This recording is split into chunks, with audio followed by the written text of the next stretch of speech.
Katta oilalar uchun 123 metr kvadrat 3 xona plus holdan tashkil topgan xonadonimiz sotuvga chiqyapti. Assalomu alaykum do'stlar. Biza bugun shahrimizda yana bitta qiziqarli lokatsiyalardan bo'lgan novostroykalarimizga kelganmiz. Asosiy eshikdan kirishimizda shunaqa tokni stabilizatsiya qiladigan qo'yib qo'yishgan. Buni tushungan juda ham yaxshi tushunadi. Bu yoq tomonda xonadonimizning kichkinagina kladovkasi hozircha xonadon egalari o'zlarining narsalarini qo'yib turishibdi. Bu yoqda esa xonadonimizning umumiy sanuzeli joylashgan. Ushbu hududda gaz, svet, suvdan umuman muammo yo'q. Xonadonimiz to'liq dvухkonturniy sistema o'tgan. Endi esa sizlar bilan birma-bir xonalari bilan tanishib o'tamiz. Bu yoqda ikkita bola uchun mo'ljallangan shunaqa kompaktniy yotoq zonasi qilib ketishgan.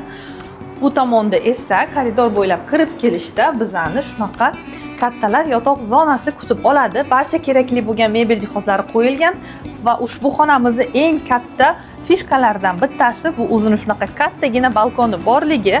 Balkondan vid shundagina shaharga qarab turadi. Umuman olganda ushbu xonadonimizda ikkita balkoni mavjud. 123 metr kvadratli xonadondan juda ham unumli foydalanishgan.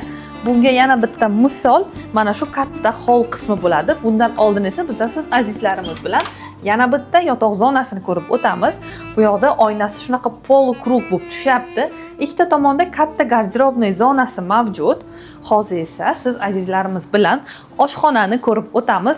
Oshxonamizda barcha kerakli bo'lgan sifatli texnikalar Hoffman, Goodwelldan qo'yilgan va hattoki bu yerda o'zini посудомоечный mashinasi mavjud. Bir marta ham hali ishlatmagan xonadon egalari. Menga mana shu ostrovchasi juda ham yoqdi. Oilaviy o'tirganda juda ham kerakli narsa hisoblanadi. Bu yoq tomonda esa zakaznoy mebelni kattagina qilib qo'yib qo'yishibdi. Prям 20 kishi uchun menimcha bo'lsa kerak bu mebel jihozlari. Kattagina oynalarimiz to'liq qo'yib o'tilgan va bu yerda ham balkonimizga chiqib ketadigan yo'limiz mavjud. Lokatsiyani menimcha ko'pchilik samarqandliklar уже tushundi. Lokatsiyamiz bo'layapti Sartepo erkin savdoni oldida 123 kvadrat 9 qavatli novostroykaning 5-qavatida joylashgan bo'layapti. Liftimiz 24 ga 7 ishlaydi. Qo'riqlanadigan territoriya. Novostroykamiz kirpichniy, ya'ni g'ishtli novostroyka hisoblanadi. Ushbu hashamatli xonadonimiz uchun xonadon egalari 1 milliard 800 million so'm so'rashyapti. Yana chiroyli savdo qilib berishadi. Batafsil ma'lumot uchun biz bilan bog'laning.